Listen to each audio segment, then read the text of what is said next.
a lot about the conditions at San Francisco's UN Plaza, the open drug use, the plight with the city trying to find some sustainable way to improve things. Well, one thing that did seem to work was the weekly farmers market that takes over UN Plaza. This is happening every Sunday. Every Sunday until now. After 42 years, the city is kicking them out of their normal spot, hoping a skate park and recreation area will actually change the environment for the better. But as John Ramos shows us, supporters of the market say City Hall politics should not force them to move. This farmers market began in the 1980s because of a complete lack of healthy foods in the inner city.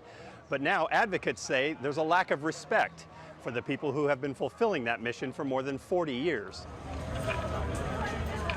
The market began in 1981 when then-Governor Jerry Brown began working to end so-called food deserts in poor neighborhoods. And though it's become an institution to its loyal customers over the years, it's also faced challenging times before. This farmers market, we've been struggling, pre-COVID, all through COVID, through the open air drug market that was open, and then the market's finally back. And here we are, making record sales again. And then we get a 30-day notice that we're moving locations. This was the last day for the market at this location. The city is moving it across the street to a parking lot that workers were scrambling to repave. Officials say they're clearing the UN Plaza in an effort to rid the plaza of all the open-air drug use that occurs during the week when the market isn't operating. They want to create a skateboard park and room for ping pong tables and sport courts. Opponents say they've been told all the bricks from the iconic plaza will be pulled up and stored in case they're needed in the future. Why all of a sudden all these different changes are unnecessary? You're going to put a skating board here when you can put that over there. Why change something that's good? See, like everything that's good that comes to this neighborhood, the system wants to take it away. It's just across the street, but the location is much smaller, and farmers who sell from multiple tents will only have room for one.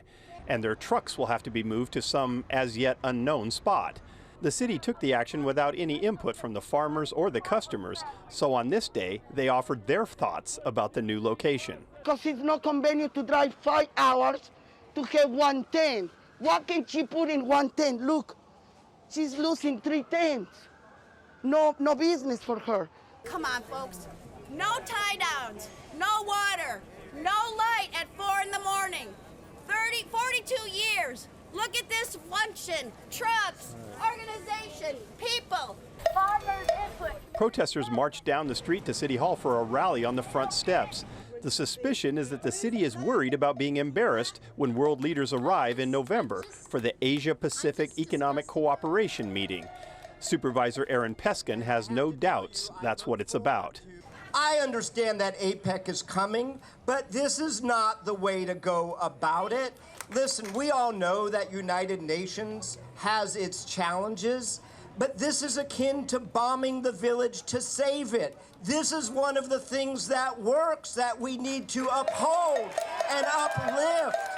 But the bomb has already been dropped. The market will reopen on Sunday in its new, cozier location. How many vendors will be willing to squeeze into the new space is unknown, but that has never been a concern anyway.